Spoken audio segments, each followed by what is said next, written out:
A new Alamo plan to overhaul the heart of downtown stirs controversy around the relocation of the 1930s cenotaph. Proposed federal reforms could mean higher rents for thousands of low-income San Antonio households. The reason that we had to even consider rent increases is because we're working with a specific budget.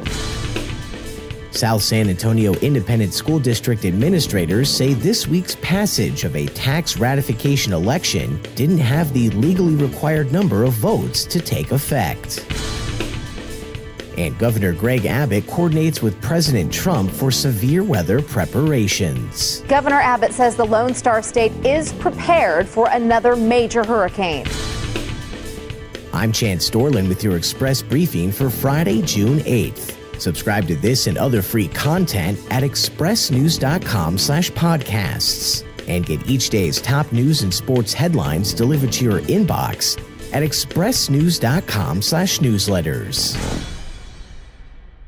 A new $450 million reimagination of the Alamo seeks to triple the size of its historic plaza at the heart of downtown and turn what is now a cramped, touristy experience into what one design consultant calls a shaded, park-like place of reverence and learning. Thursday, the City General Land Office and the nonprofit Alamo Endowment put forth the plan that envisions closing parts of 3 streets to traffic, demolishing up to 4 buildings, and moving the 1930s cenotaph to expand outdoor walking space in the plaza from 3 to 9 acres, with emphasis on views of the famed Alamo Church while also offering cafe seating amid rows of trees. The cenotaph, which has become a contentious point of focus, would be moved about 500 feet to a spot officials say is of greater prominence after being disassembled and rebuilt with a new steel frame. Some in attendance at the Thursday meeting expressed disapproval at the mention of moving the cenotaph, as well as other aspects of the plan, with a chorus of no heard from several in attendance. A new housing analysis reports roughly 4 million low-income households nationwide could eventually see rent hikes under reforms proposed by U.S. Housing and Urban Development Secretary Ben Carson. About 2 million of those would be affected immediately, while the remaining 2 million would see rent increases phased in after a 6-year period, with the proposed changes reportedly far outstripping growth in hourly earnings.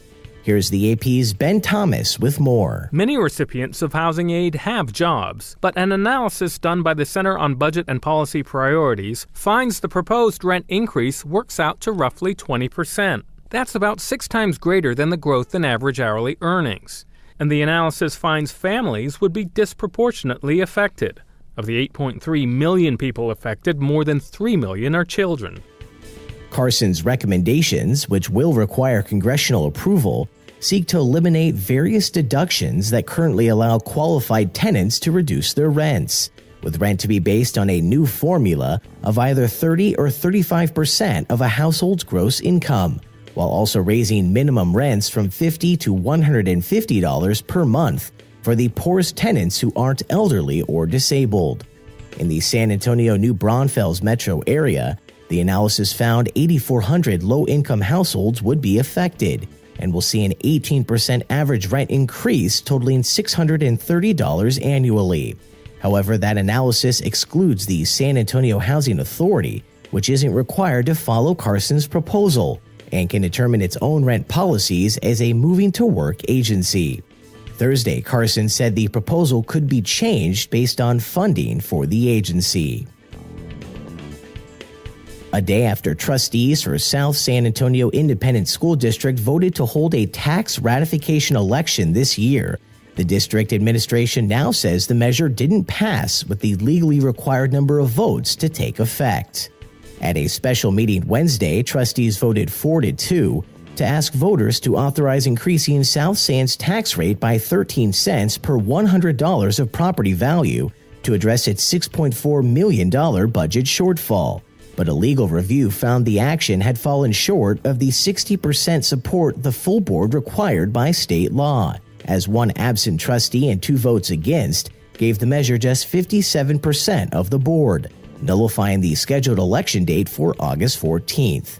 South San ISD superintendent has apologized for the oversight and says the board plans to vote again on the items. And Thursday, Governor Greg Abbott spoke with President Trump and others to coordinate preparations for hurricane season. Abbott's call with the president included state and federal officials who coordinate response and recovery efforts. In the briefing after the call, the governor said they were updated on new satellites that'll track storms. That work will continue with local leaders on how to harden utilities during storms. We are ready, and we are taking steps on a daily basis to make sure we will be able to address any challenge coming our way. Preparation efforts include a recent exercise. 2 weeks ago, members of Texas Task Force 1 took part in a large rescue drill at Camp Mabry. 200 respondents from 31 different agencies participated in that training.